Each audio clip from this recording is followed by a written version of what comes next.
Which is the best luxury electric car? Is it the new BMW i7 or the Mercedes-AMG EQS 53? Well, to find out, I'm going to compare them across several categories. I'm also going to see exactly how far each of these cars will go on a full charge by driving them non-stop up the motorway until they run out of electricity. We'll also see what happens when they do run out. Do they just leave you stranded when they die, or do they gradually give you lots of warning and plenty of time to figure out what to do? We're going to find out because I'm Matt Watson and you're watching Carwow.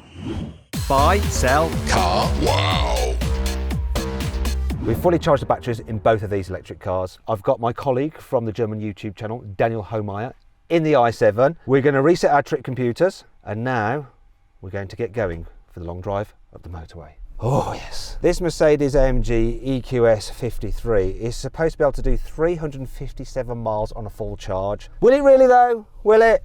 Well, the trick computer is saying that it's got a maximum range of 347 miles ahead of it, but a pessimistic range of 237 miles. I wonder what the BMW i7 is saying. It says 224 miles. That's odd, because that car is supposed to be able to do 385 miles on a full charge. It's being really pessimistic. That might have something to do with the fact that yesterday we were filming drag races with it, so it's probably predicting the range based on the fact that yesterday it was being thrashed quite severely. So hopefully it will do a lot better than that, but we're going to find out.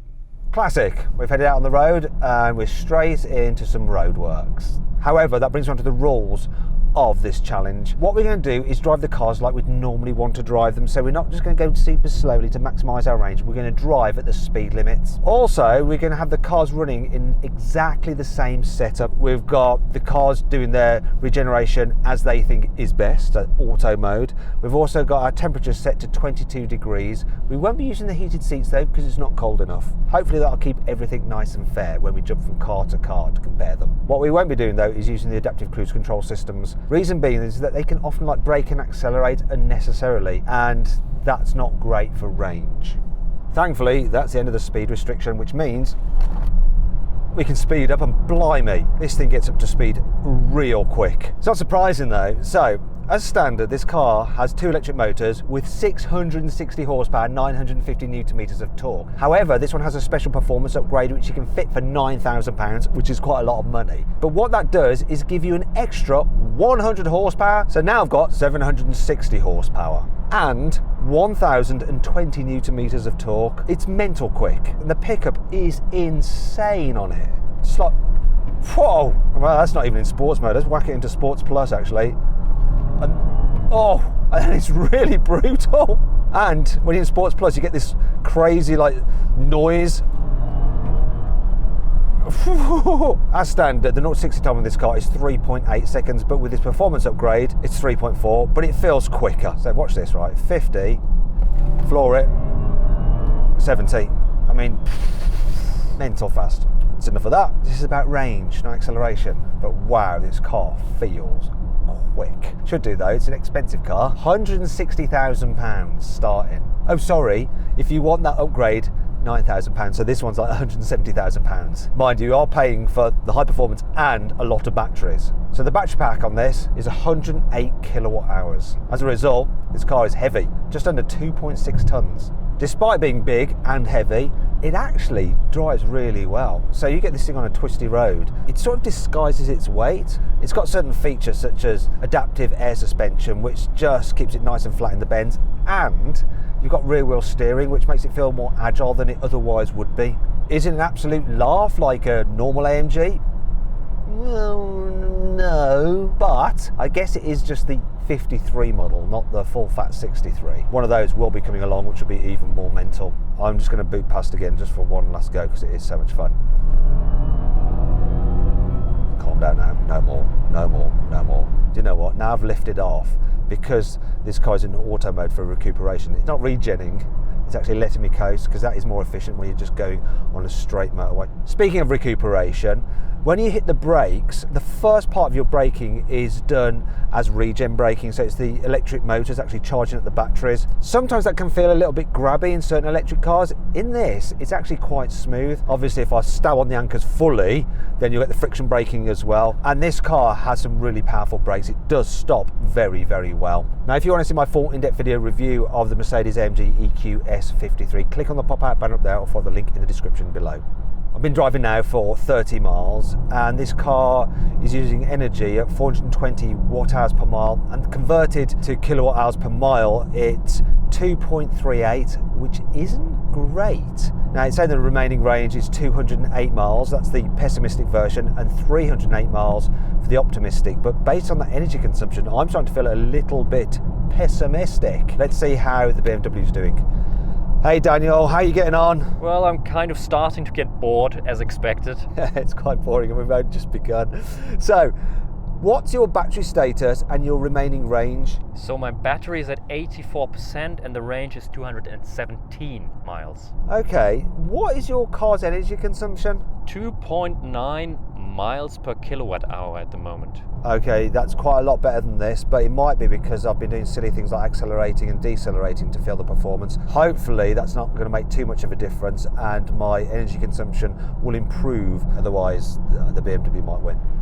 I've decided to stop for a little comfort break, and I thought this would be a good opportunity to compare these cars' designs, and it's a slightly different story for both of them. So when I first saw the look of the new i7, I thought, oh, look at the grille, don't like it, but it's sort of grown on me. Whereas with the Mercedes-AMG EQS, I've gone off the looks as time has gone on. Yeah, being the MG, it's got like a slightly more aggressive nose and it's got a little spoiler on the back. But the shape of this car is just designed for aerodynamics, but it just looks so boring. Oh, it's just so achingly dull. I'd rather lose a few miles of range and just have it look good. Such a shame. The only thing I really like about the design of this car is the paint and the wheels. Whereas this, it's grown on me. I like it. The grille's got presence. It's got narrow eyes. It looks angry and mean. It's got lots of contours on it. It's interesting. It's the better looking car. Most people agree with me. However, cameraman Lewis, who's filming me now, thinks this looks great.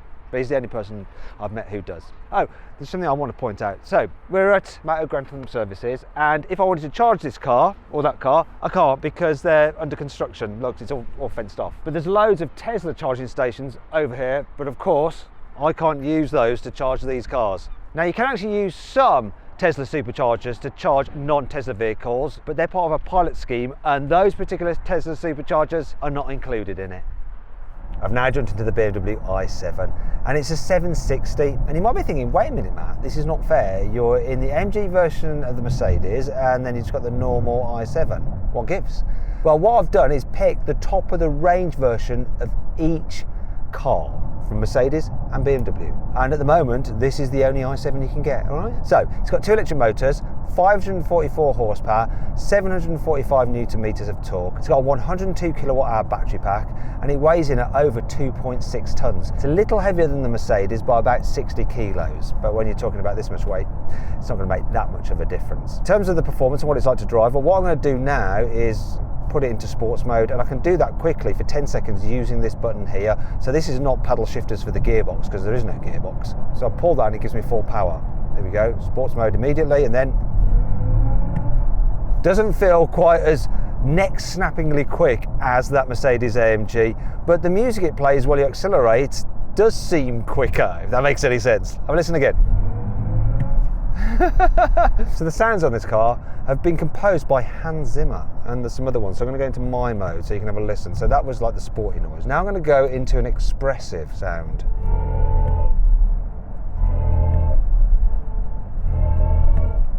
What's that all about? Also, being in expressive mode has changed things, like I've got massage seats and now it's decided to massage me. Look, it's impressive visualization and vibrant lighting events. Don't know what the vibrant lighting events are. Maybe you notice them more when it's dark. Anyway, let's talk about what this car's like to drive. So in terms of the handling, it's okay. You know, it's a big, heavy car. It's not got a sporty setup like Mercedes-AMG because it's not the sporty version, but still it goes around corners pretty well. You've got a decent amount of grip. You've got active air suspension, which can stiffen up or soften off depending on the road conditions. You've got active anti-roll bars to stop it leaning too much in the bends, and it does stay nice and flat, but it doesn't really have a sporty edge to it, and the steering is a little bit overly light. I quite like the brake pedal feel though. It's very smooth and progressive. Doesn't seem to be quite as aggressive as the braking on the Mercedes, but then once again, you know, it's the AMG version, it's what you expect. In terms of the transition between regen braking and normal braking, it seems just as good as the Mercedes. Hardly anything between the two. As with the Mercedes, I'm driving it in its own kind of auto regen setting, so it should just figure out what is the best way for it to use its regen effect for maximising the range. In terms of maximising your ability to save your money, this is quite a lot less expensive than the Mercedes-AMG. Starts at £110,000. Now, if you want to see my full in-depth video review of the new BMW i7, click on the pop-out banner up there for the link in the description below. I also drive the new 7 Series, the petrol version, in that video. So if you want a petrol version, you can do that, because this is actually based on the same platform. They just changed propulsion systems, whereas with the Mercedes, the EQS is built on a bespoke electric car platform, and the one for the S-Class is completely different. So far I've done 114 miles and I've got 60% of the battery remaining, and the car thinks that's good for a remaining range of 183 miles, and this car's currently running at 3.1 miles per kilowatt hour. Now, is that better than the Mercedes? Let's find out. Hey Daniel, can you give me your stats please, mate? So my battery is at 59%, which is 162 miles of range in the pessimistic calculation. The optimistic is 209 miles. My consumption is 355 watt hours per mile, which is 2.8 miles per kilowatt hour. Okay, so battery remaining is very similar for both cars. This one is still more efficient, even though the efficiency has improved in the Mercedes. Obviously, my sudden accelerating and decelerating earlier did kind of confuse the trick computer a little bit. It's going to be interesting to see which one goes the furthest, because the 2 points on the Mercedes are sort of, you know, either side of what this car is claiming it's going to do. So I have no idea which is going to go the furthest. We're going to find out though. I thought I'd pull over and talk you around the interior design of this new BMW i7. Now, when I first saw it, it blew me away. I thought it was very, very interesting, modern. But now I think it's a little bit overdone. It sort of reminds me of a gym palace, because it's all like these crystals everywhere. Not crystals, crystals, crystals, crystals. It's all a bit jingle jangle jewelry. There's also lots of layers going on the dash. Look, lots of layers, then different materials here, like with the metal speakers on this Bowers & Wilkins system here. Can't really fault the quality though. Really nice quality. The leather is so soft. The seats are very, very comfortable. It feels solid. Plastics are nice as well. As nice as plastics can be. But there are two things that put me off slightly. This pedal feels cheap, and so do the indicator stalks. Really cheap and nasty, kind of like what you'd expect on a 1 Series, not on the range-topping 7 Series. What I can't fault though is the practicality. So look, big storage under here. The glove box is a decent size. I just access it by pressing this button. There we go, look, it's an all right size, not massive, and it does actually have some gloves in it. Look, gloves. I like the cup holders, look at this. They have individual covers and they look like eyelids. And the door bins are pretty big as well. As for the driving position, obviously it's electrically operated for the steering wheel, which is nice and premium feeling, and it's pretty good. You can sit quite low, which is kind of what you want in a BMW, or you can still jack up the seat nice and high to get a decent view out if you're a little bit shorter. Moving on to the infotainment system, so you've got this huge curved display. It's nice and bright, it's responsive as well. The only problem is that it's a little bit confusing. Lots of different menus and icons and stuff like that. And if you want to operate lots of the car's functions, you now have to do them through the screen. Not only things like the climate control, but also stuff like the distance control for the cruise control. Why do that? There is one thing I want to show you though, that I do like. Too lazy or too rich to open a door yourself? Press the button. The door opens. Want to close it again? Don't have to lean out, press the button again, and it closes automatically. And you can control all 4 doors electrically, just like that. Just like with the BMW, you can get this car with automatically closing front and rear doors. However, this one doesn't have it. It doesn't even have soft close, look. No soft close. It's a £160,000 car and there's no soft close. That's insane. I'll tell you what's also does my head in a bit about this car, and that's the material quality.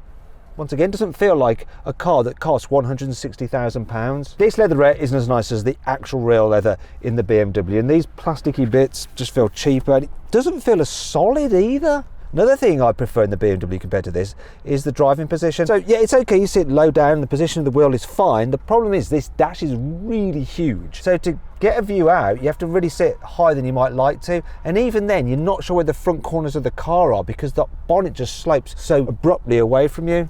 Also, while I quite like these seats, and they're a bit body hugging because they're AMG Sport seats, overall I do prefer the seats in the BMW. However, there are some things I do prefer than the BMW, and that's the overall interior design of this car.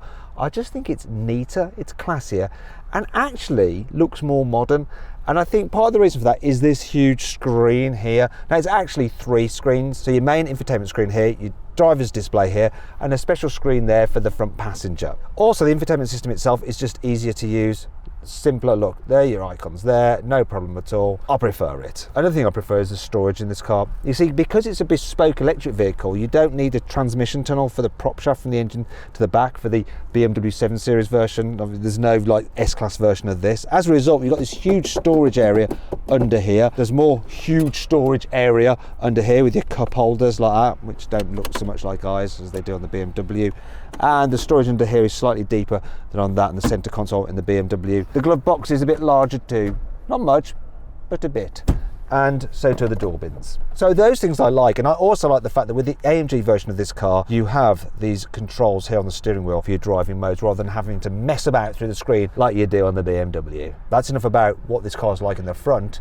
Let's find out what it's like in the back, but let's get driving again.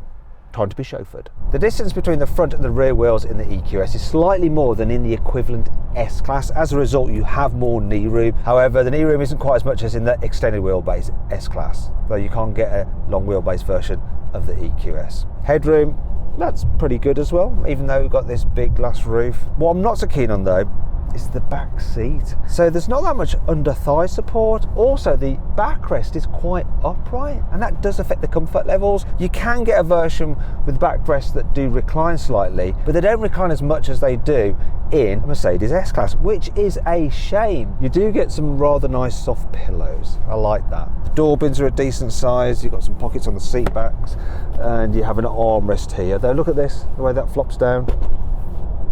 Just flops down. There's no damping. Also, the cup holders feel a little bit flimsy. What I can't complain about though is the suspension. It's brilliant in this car. So being in the AMG, it's slightly stiffer than in the normal EQS, but actually that's a good thing because when suspension's too soft, the car can feel all a bit wallowy and make you feel car sick. This, the balance is perfect. So you've also got a camera that reads the road ahead, so it'll slacken off if it sees a bump or a pothole. It's so very, very comfortable over bumps, this car. Also, it's very quiet. Mercedes has obviously fitted this with a lot of soundproofing, and it does the job. It feels luxurious the way it goes down the road. But how does the BMW compare? Let's find out. I'm going to jump into the back seats of that car now. Okay, so here I am in the back of the i7, and straight away I can tell 2 things.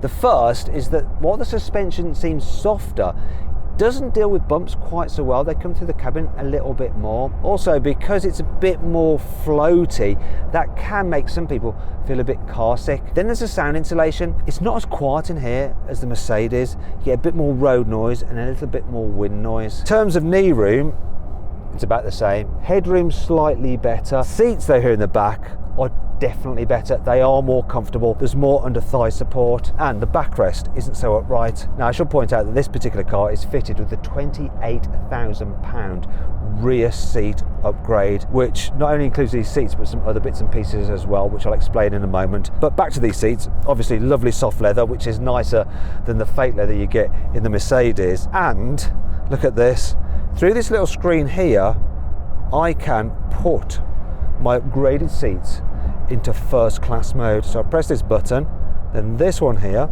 and it's going to move the front seat out of the way to give me more room. Now while it's doing that, I can show you, look, just like in the Mercedes, we have some cushions here, but they're just more plush, really nice. Okay, so that seat is moving forward, and now this part of my seat is starting to move and lift up my legs. Look at this. Got some nice under calf support. The actual seat base is now lifting up to put me in the ideal comfort position. And I've got a little rest for my feet. Look at that. That is absolutely glorious. That's not all though. Look at this feature. It is insane. If I press this button, I can fold down a massive widescreen display. Look at that. That's insane. And it's shutting the blind behind me as well, so I don't get any glare on the screen. The Mercedes might have the biggest screen in the front, but this has the biggest screen of any car in the rear. Now I can control the display once again using this touchscreen here. So I'm going to operate Amazon Fire TV to watch some YouTube, of course. I wonder what I can find there. Here we go, finally. There's a video. Oh look, it's a video review of the S-Class. Look at that. Now, I'm going to show you this. You can actually view in full widescreen, so you can do different settings and then go full widescreen. Obviously, when we filmed that video, it wasn't designed to go on such a wide display, but you can get movies which are designed for it, and they look incredible. I've got to say, the back seats on this car are wonderful. I should show you this as well, look. Unlike in the Mercedes, this armrest doesn't just flop down, it's damped. And then there's this as well, look, the cup holders. Look at the way they come out. Oh. The back seats in this car are lovely. The Mercedes may have it beat in terms of suspension and noise levels, but in terms of outright luxury, the i7 wins. So the BMW is best for carrying people in the back, but which is the best for carrying people's things? So the boot capacity of the BMW is 500 litres, which is quite a lot, and it's a nice big square boot. However, the Mercedes, look, it has a really practical hatchback, and the capacity is 610 litres. Plus with the Mercedes, if you want to, look, I'm gonna have to climb in, you can fold down the rear seat, whereas you can't in the BMW, so you can use this for carrying things to the rubbish tip. Wonderful. Anyway, that's enough of that. What I'm going to do now is jump into the BMW, and we're going to drive the rest of the way until these cars run out of electricity. So the BMW has 26% of its battery remaining, which is good for 78 miles of range apparently, and it's currently running at 3 miles per kilowatt hour. The Mercedes has 28% of battery remaining. Its maximum range from that, it reckons, is 99 miles, though its pessimistic range is 82 miles. It's consuming energy at 361 watt hours per mile, which works out to 2.8 miles per kilowatt hour. Anyway, enough stats, let's get underway. Well, it's good to be back in the driver's seat. There's not much time left now. It's going dark, batteries are depleting. How far am I going to be able to go? So I found a place that I know there's a charge that I can use, put into the sat nav, and it's 50 miles away. However, I'm down to 15% battery, and the car is saying that I've got 38 miles of remaining range, which means I'm having to go a little bit slowly. I'm now slowing down a bit like you would do normally if you're starting to try and having to eke out your charge to get to a destination. Now the car's efficiency has remained fairly constant. It's at 3 miles per kilowatt hour, and so far we've done 241 miles. I'm looking behind me though, and I can see a big lorry right up my bottom, and it's probably getting cross because I'm not going quick enough. Let's see how Daniel's doing in the Mercedes. So Daniel, what are your numbers saying? So my battery is at 16% at the moment, which is an estimated range of 48 miles. Conservatively, optimistically it says 58 miles. Now that's 365 watt hours per mile, which is 2.7 miles per kilowatt hour as far as consumption is concerned. So I don't get that right. Battery's not much smaller in this really. We've got a similar amount of battery remaining, but his remaining range is much better than mine. I don't know, I reckon he can make it to the charge that I've got plotted in here. I'm not sure that I will. It's going to be a race of sorts, a race to make it to the end of the race, if that makes any sense. Starting to get a little bit of a squeaky bottom. One thing I'm noticing while driving along in this car in the dark is with these panels illuminated, especially this down here, it reflects in the window and you can't see what's behind you in the door mirror. Look, it's really annoying. You probably noticed that as well. Big pothole The roads in the UK at the moment are terrible. There's potholes everywhere. Hopefully I haven't damaged a rim. Okay, so I'm just coasting along now at 50. So I've got 10% of battery remaining, 26 miles of range, yet 38 miles to go. Right, warning signs, 10%, 25 miles of range remaining. Look, warning up there on the infotainment screen going, oh my gosh, you need to go to a charging station. Do you want me to direct you there? Do you want me to? Yes, show. Yeah, no, cancel. Okay. Don't. Let me know at any time. Yeah, I will. I'll let you know at any time. I won't let her know. I'm going to press on like a madman. While I'm pootling along, now's a good time for me to tell you that if you're thinking about changing your car, you can do the whole process through Carwow. So you can buy your next car through us, but you can also sell your current car through us as well. Now, to find out more about that, click on the pop-out banner up there or follow the link in the description below. Alternatively, at a later date, just simply Google "Help Me Carwow" and we will help you change your car. Hey Daniel, so I've now only got 7% of my battery left, 90 miles of range. I've got 30 miles until the charging stop. Things are looking a little bit sketchy for me. How are they for you? So not quite so sketchy. I'm currently at 10% and 31 miles of range, conservative estimation, and 37 miles optimistic estimation. Well, you'll be fine then. Not sure about me. I'm going to press on regardless. So Matt, now I'm getting a warning from this car. It says reserve level charge high voltage battery. So it seems to be a little bit unhappy with what we're doing here. And what do you plan to do about that then, Daniel? Well, I think I choose to ignore that and continue. Onwards!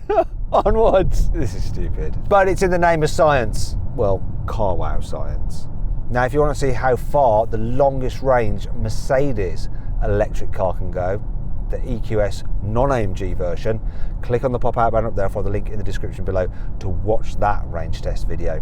Okay, so I seem to have kind of taken a slightly wrong route with the sat-nav, but I think it might work in my favour because the route was trying to take me down the motorway for a short period, and I don't really want to have to drive on the motorway going so slowly. Now I'm on some like local back roads, so it should be fine, and that's handy because I've only got 5 miles of range left. The battery's on 2% and I've got 12 miles to go. Unless this car can do 7 miles when it's got no range remaining, I could be in a bit of a problem. How much range have you got left, Daniel? 16 miles, optimistically 19 miles. I like the way that you're optimistic and pessimistic are slowly merging, aren't they? They're becoming realistic. He's going to make it to the charging point. I'm not. That doesn't mean that that car's ultimately going to go further though. It all depends on how far they'll go when the car's saying it's got no miles of range left. No, I'm on a road with no place to pull over really. And that reminds me of my last range test video where things went really badly wrong and I had to suddenly like chuck the car into a farmer's field. To see that video and exactly what happened, click on the pop-out banner up there or follow the link in the description below. It's a bit scary. I don't want a rerun of that, thank you very much. Oh, this is not doing good going up and down over these blooming crests and stuff. This is very, very bad. Okay, I've just had a development. I've got this symbol here. Drive power reduced. The tortoise. Daniel, I've got reduced drive power. Have you got any developments as well? I can't really notice any difference in terms of power. It just complains a little bit with saying I need to charge, but apart from that, I am pretty good. Well, I'm glad it is all right. It means the world to me. Oh, I'm going really slowly now, but this is what you do if you're trying to get to a destination and you're running out of charge. Oh good, I'm now on a dual carriageway. Can't go that fast though, just at a speed that's reasonable because I'm now at 1% of battery, saying 5 miles of range, and I've got 8.7 miles to get to the charger. Am I going to make it? If you're watching this video right now, I want you to comment now at this point in time whether you think I'm going to make it or not. Quickly comment. Don't cheat, just do it right now. I want to see what you think at this point in time. Okay, I've left the dual carriageway. I've got no % battery left, but it says 1 mile of range with no % battery. Doesn't make any sense to me. I know how they lie about the % battery, but doing it that way around is stupid. Okay, there we go, that's more like it. No miles, no charge. Thankfully, I'm at where the charging station is, so I'm turning into Silverstone Racing Circuit because I know there's a charge around here. Looks like I'm going to make it, but That is not the idea of the challenge. The idea is to run out of electricity.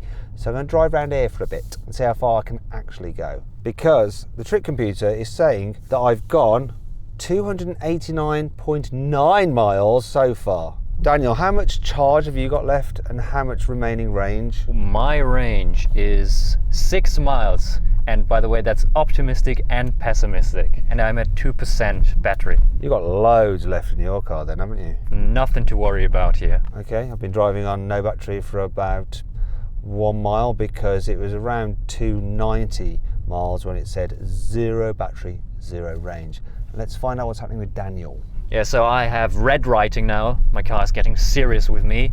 It says reduced drive and performance, and I can feel that there's not a lot of power left. But I still have 1% battery and 3 miles of range. I think you're going to end up going further. We'll find out because this seems fine. Even though it says reduced power, it's not terribly slow. Yeah, so Matt, I just hit 0% and I'm in the turtle mode. It looks like I'm on the last leg here. I think it's funny how people say turtle mode. It's not a turtle. Turtles belong in the sea. It's a tortoise. Tortoise is on land. But anyway, so 0%, 0 range. We've done 295 miles. So let's see how much further your car will go when it's saying it's empty. Matt, what do you think? Who would win in a drag race now between these two? Easy, me. I'll always win. If I accelerate now, the car feels quite a bit sluggish. It's like I have to press the accelerator all the way down for it to move. I'm feeling this car is slowly dying. Well, that's bizarre because mine is actually still feeling all right. So I'm just going to accelerate out this roundabout. And it picks up pretty good. I've still got my Hans Zimmer noises as well. So I'm full throttle at the moment and I'm just about hitting 40 miles an hour now. I'm going to try and put mine into boost mode. Mine goes into boost mode. Sport Plus doesn't do anything for me. It feels like it's even slower now, so I'm struggling to make 40 miles an hour now. Oh no, I've just had a noticeable drop in power as well, like serious. Just then it was like it died. Well, let me try and go into boost mode again. Yeah, boost mode isn't as boosty as it was a moment ago. After I've had all that stress trying to get here, thinking I'm not going to make it because my car's been so pessimistic with its remaining range, and now the tables are turned. Why don't you try and just drive past me? Go on, let's have you go in front for a bit. Can you even get past me? Oh, look, you can. See, you're all fine. Is that as fast as you can go? Yeah, I'm burying it to the floor now. I'm at 30. Maybe it just gradually reduces the speed to really give you loads of notice that you need to be pulling over and finding a charging point. I was considering which exit I have to take to save myself. Go on, go down the straight again. Go on, be brave. Do it, do it, do it, do it. Oh, Daniel, you probably shouldn't have done that. Don't listen to me. Look at this, I'm going to boost back. This is full power at the moment. I'm going to give you my full power boost mode. See you later, Daniel. I feel like a Formula 1 car. You are going twice my speed. That's really quick. I'm genuinely slowing down now, so I'm actually dying. I went from 17, 16, I'm doing 15 miles an hour now, 14. This is me giving up gradually now. Come on, you can do it. Can you get to me? Yeah, Matt, that is it. So there's no power, no drive. I'm just rolling to a standstill. But now it says stop immediately. Drive will be deactivated. So let's see how far this goes. Keep going as far as you can, but it's about to stop fully. So it went into neutral by itself and I cannot put it back into drive. So this is the end. My car's still going. I thought you were going to win, but no. Do you know how far you've gone? 300 miles. Yeah, 300 miles. So I did one extra lap, which is about half a mile. So I'm at 300.5 miles. So I've beaten you and I've still got charge left. So you're done. I am done. How's your power? It's all right. I've got boost. I've got enough power. Feels like an electric Peugeot 208 or something like that. It's absolutely fine. So I'll be seeing you. I'm going to probably drive near a charge station so I can just pull up next to one and charge it up. Hopefully I'll conk out there rather than just randomly here. I just want to sit here, enjoy the night, you know. Yeah, it's kind of like a little bit drizzly and cold. Enjoy it. Yeah. Oh dear, I've suddenly lost all power on this. There was me being all smug, thinking I was going to go a lot further than Daniel, but I don't think it's going to be possible. In fact, I don't know if I'm going to make it around this roundabout. Oh dear. Oh, can I make it up here? Off the roundabout. Oh, to a gate. Turn around. Want to keep going. Can I keep going? Will it let me go in the reverse? Go into the reverse. Bugger. No. Damn. That was quite abrupt. It was like, it was okay. It had quite a decent amount of power. And then it was just like, within a couple hundred meters, just dead. So I did about 2 miles more than Daniel. 302 miles. I won, but only just. Hey Daniel, you never guess what? Well, you're probably not going anymore, are you? No, it didn't take long. I thought I was going to be going for ages, and then it just pumped out really, really quickly. So I only managed 302 miles, so 2 miles more than you. Just out of interest, what was your energy consumption over the journey? 2.8 miles per kilowatt hour. Okay, so this did 3. So it remained pretty constant. Interestingly though, even though I went slightly further than you, I did slightly less of my claimed range. So this car's supposed to do 385 miles on a full charge, and I managed 302, so that's 78% of the range. Your car only did 300 miles, but it's only supposed to do 357 miles, and that's 84% of the claimed range. So you could argue that you're the moral victor, but it wouldn't be correct to do so. Yeah, I agree. I don't feel like a victor either, to be honest. You're definitely more of a Daniel than a victor. Yeah, agreed. I'll just give it one last go. Oh my gosh, it's actually moving. I'm going to get to do some more miles, I think. That's insane. Here we go again! What you need to do now, BMW, is go far enough that you beat 84% of your claimed range, then you beat the Mercedes on that as well. Come on! In order to do better than the Mercedes though, I need to do 327 miles, because that would be 85% of claimed range. Not sure I'm going to manage that, but every little bit counts. That's funny, that is, that it like slowed down loads, stopped when I tried to put it in reverse, and now it's going again, and has an alright amount of power. It's like it's got a false empty. Oh dear, that was short-lived. This car's dying again. Come on, make it round. Make it round. Make it round. Come on, don't die on the roundabout. Keep going, please, I beg of you. I beg of you to keep going. Oh look, here's Daniel's car. I cannot believe it. Oh, come on, keep going. You can do it, BMW, keep going. Don't break down in front of Daniel. Don't. Come on, turn. Turn. Turn. Turn. No, I'm rolling. Oh, that's it. That's it. It's had enough. That's it. No. No. I'm just in neutral. I'm just rolling now. I can roll. Oh, that's not going to help me. Anything left? Literally no. That's it. That is genuinely it. There is no more to be had. Right, let's see what the final distance was. Yay! I got an extra 1.5 miles, 303.4 miles. Every little bit helps. That means this car's now done 79% of its claimed range. Oh, Daniel. You know when I said my card stopped, well, it started again, and you probably just saw me creep past you. Yeah, what's going on with you? Why can you still drive? Well, I can't anymore. It's fully done this time. Like, I'm putting it into drive and now it's not doing anything. But before, it like stopped, and then I waited for a bit and it found a little bit of extra reserve charge, and it let me drive for a little bit longer, probably to get to safety. And I obviously abused that and drove around for a bit, but managed to make it here and past you. So I got an extra 1.5 miles out the car since I did say that I broke down. It's yours, mate. Try yours. No, I'm just completely static. I decided to live here now, so I'm starting to eat food and get my jacket for sleep, you know, this sort of thing. Well, we don't need jackets for sleep or food for sustenance, because I have a solution to this situation. So I've called the RAC out, and they've sent me one of their special vans fitted with an electric car charger, and it's charging the car now at up to 5 kilowatts. So that'll get me enough charge that I can drive the car again and get it to a nearby rapid charger where I can charge it quickly and then get home. And if I'm feeling charitable, I'll send the RAC onto Daniel afterwards. Anyway, I hope you enjoyed the video. If you did, give it a like. Let me know what you think about these cars' range in the comments below. Click on those windows there for some more videos. On that box there to go to carwow to sell your car. All you have to do is upload some photos, give a brief description, then dealers all across the country will bid on your car. It's easy. Thanks for watching.